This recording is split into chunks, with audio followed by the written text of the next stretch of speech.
kebaikan seseorang itu tidak harus selamanya harus terlihat baik dan terlihat benar di mata sampean.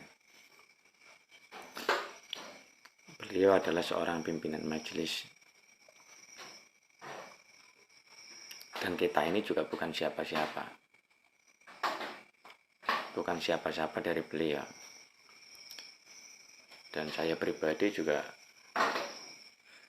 mengenal Gus Tuba hanya baru di media, tidak mengenal begitu dalam. Tetapi alangkah baiknya jika kita diam,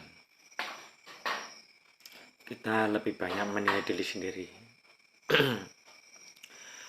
Harus lebih tahu menilai diri sendiri.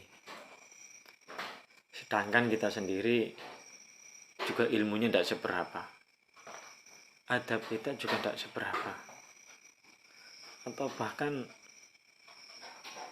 kita juga tidak pernah punya kontribusi apapun terhadap masyarakat luas.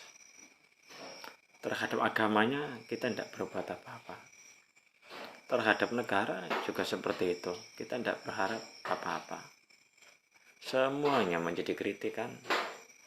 Kita mudah mengkritik bangsa ini, kita mengkritik agama ini, kita mengkritik orang-orang soleh.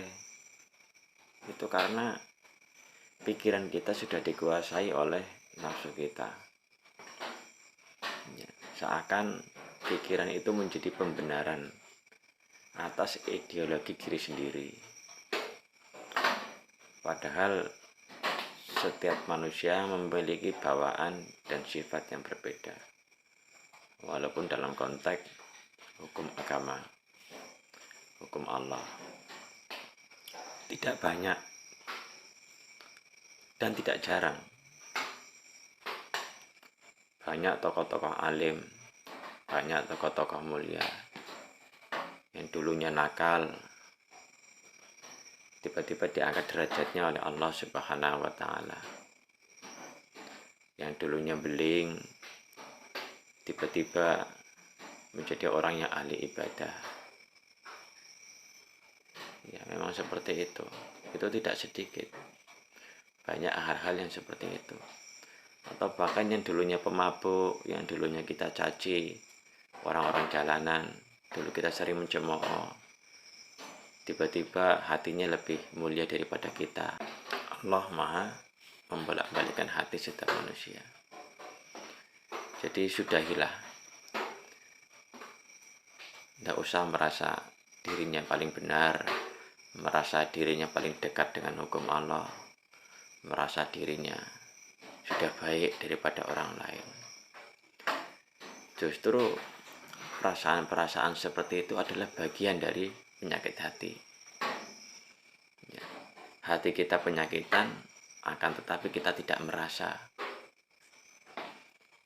Ya, seperti itu. Hati kita udah rontok, sudah tidak mengenal Tuhan, tidak mengenal moral, tidak mengenal adab, tidak mengenal agama, tetapi berjualan agama, tetapi berjualan ayat-ayat Allah. Nah, itu karena pikiran sudah melebihi hatinya. Padahal seharusnya hati harus bisa menguasai pikiran dan jasad kita. Akan tetapi memang kita lebih banyak berpikir secara rasional, terlalu melebih-lebihkan pikiran, sehingga menjadi bahan pembenaran atas perilaku orang lain.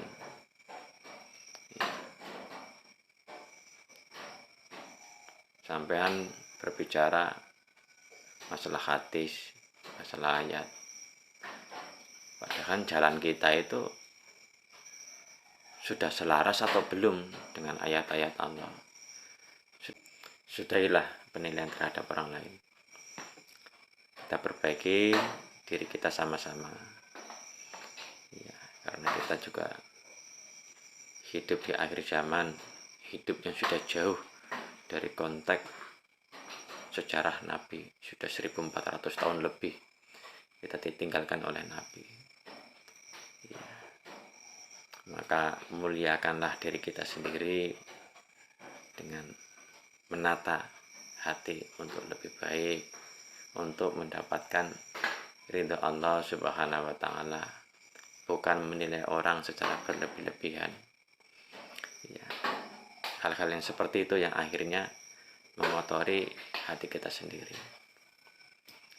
Assalamualaikum warahmatullahi wabarakatuh.